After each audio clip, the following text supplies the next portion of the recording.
qu'il démissionne. C'est de la poudre de perlimpinpin. Nous avons les moyens et la volonté de nous retrouver autour de valeurs et d'objectifs communs. Évidemment impossible de passer à côté cette semaine, surtout avec une décision très attendue. On parle bien sûr avec vous, Laurence Saillet, de la réforme des retraites. Bonjour. Oui, bonjour. On vous donne donc rendez-vous comme chaque mardi dans Hémicycle. Et alors, la question du jour, c'est vendredi, le Conseil constitutionnel qui va rendre sa décision sur le fameux texte. Est-ce que c'est une semaine décisive pour la réforme ? Oui, on a un peu l'impression que c'est comme un jour sans fin, une série où on verrait jamais le dernier épisode. Je vous rappelle que déjà, dès septembre, on parlait de la réforme des retraites, puisqu'il était question qu'elle passe dans le cadre du projet de loi de finances de la sécurité sociale, sous la forme d'un amendement. C'était l'idée du président de la République. Il a été convaincu par sa première ministre et évidemment aussi peut-être par François Bayrou qu'il était nécessaire de décaler cette réforme. Mais très sincèrement, penser que il y allait avoir une concertation qui aboutisse était totalement illusoire, puisqu'on sait que les 64 ans, ou 65 même au départ, était un point de rupture, un totem, et que bien sûr, aucune des parties n'allait bouger sur le sujet. Mais avec le soutien de LR, la loi aurait pu être votée à l'Assemblée nationale ? Tout à fait, sauf que LR sortait d'un congrès où Éric Ciotti a été élu président et ça a laissé un peu d'amertume chez ses adversaires et notamment Aurélien Pradié. Aurélien Pradié qui d'ailleurs n'a pas été au second tour, donc il est rentré dans une forme de fronde, il a demandé toujours plus pour rendre les choses impossibles et il a réussi, si vous voulez, à déstabiliser le groupe. En rappelant aussi que la pression dans la rue, la mobilisation a mené certains députés les Républicains à revenir sur leurs convictions puisqu'ils avaient défendu auparavant le report de l'âge de départ à la retraite et donc ils sont revenus sur ce qu'ils ont toujours défendu. Est-ce que le Conseil constitutionnel, parce que ça c'est vraiment la vraie question de la semaine, est-ce que le Conseil constitutionnel donc peut rejeter cette réforme des retraites ? Alors dans son intégralité, bon, c'est quand même peu probable. Peut-être qu'il y aura des articles qui seront censurés, parce qu'il faut rappeler quand même que le Conseil constitutionnel ne prend pas de décision par rapport à une des positions politiques ou même par rapport aux convictions de la rue. Le Conseil constitutionnel est là uniquement pour valider la conformité de la loi à la Constitution.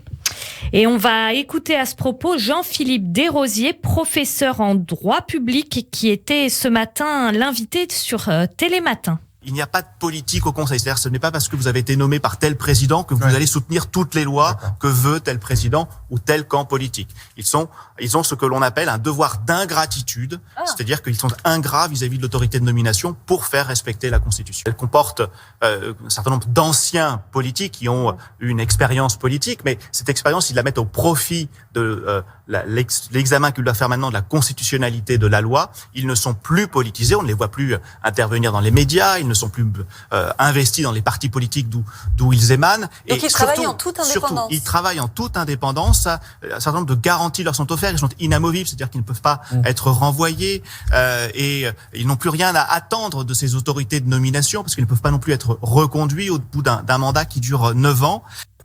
Jean-Philippe Desrosiers, professeur en droit public donc. Oui, toujours bon de rappeler en fait le rôle des institutions parce que il en va de notre démocratie.